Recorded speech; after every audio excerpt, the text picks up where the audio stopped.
नमस्कार, आप देख रहे हैं न्यूज 18 का डिजिटल प्लेटफॉर्म और मैं हूं आपके साथ सृष्टि शेखर पांडे। बांग्लादेश में नई संसद के लिए चुने गए सांसदों की शपथ जल्द होने की संभावना है और इसके बाद प्रधानमंत्री पद की शपथ तारिक रहमान ले सकते हैं। माना यह जा रहा है कि वो 16 फरवरी की शाम या फिर 17 फरवरी की शाम को शपथ ले सकते हैं। अब बांग्लादेश नेशनलिस्ट पार्टी यानी कि बीएनपी ने देश के 13वें संसदीय चुनाव में बड़ी जीत दर्ज की है।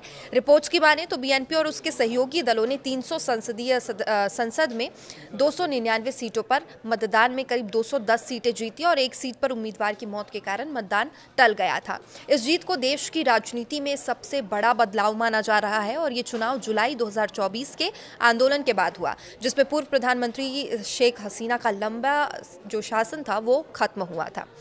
इस बार जमात-ए इस्लामी के नेतृत्व वाले इस्लामी गठबंधन ने लगभग 70 सीटें जीती है और वो नई संसद में मुख्य विपक्ष की भूमिका निभाएगा।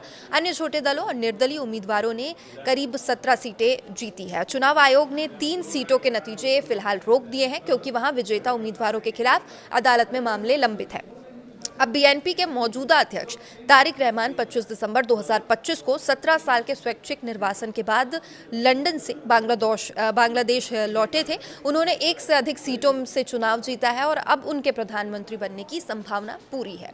बांग्लादेश की राजनीति में यह परंपरा रही है कि सरकार का शपथ ग्रहण समारोह शाम के टाइम ही होता है और ये चुनाव अंतरिम सरकार की देखरेख में कराया गया, जिसका नेतृत्व नोबेल पुरस्कार विजेता मोहम्मद यूनुस कर रहे थे।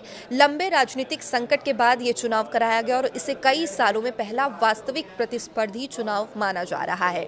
मतदान प्रतिशत लगभग 59% रहा, जिसमें शहर और गांव दोनों इलाकों के मतदाताओं ने हिस्सा लिया। संसदीय चुनाव के साथ जुलाई नेशनल चार्टर नाम से एक राष्ट्रीय जनमत संग्रह भी कराया गया। शुरुआती संकेत बताते हैं कि करीब 65% मतदाताओं ने इसका समर्थन भी किया था। हालांकि अंतिम नतीजे अभी आने बाकी है। मतदान के दौरान देश भर में कड़ी सुरक्षा व्यवस्था भी देखी गई थी। करीब 10 लाख सुरक्षाकर्मी यहां पर तैनात किए गए थे। छिटपुट घटनाओं को छोड़कर मतदान माना जा सकता है कि इस बार शांतिपूर्ण रहा और भारत के प्रधानमंत्री नरेंद्र मोदी ने तारिक रहमान और बीएनपी को जीत की बधाई भी दी थी और इसके बाद उन्होंने एक्स पर ट्वीट भी किया था और इसकी जानकारी दी थी। उन्होंने लोकतांत्रिक और समावेशी बांग्लादेश के लिए भारत के समर्थन की बात दोहराई थी। पाकिस्तान के प्रधानमंत्री शहबाज शरीफ ने भी बीएनपी और तारिक रहमान को बधाई दी और दोनों देशों के संबंधों को आगे बढ़ाने की इच्छा जताई थी। लेकिन नई सरकार के गठन या सत्ता के हस्तांतरण की प्रक्रिया पर कई सवाल अब खड़े हो रहे हैं।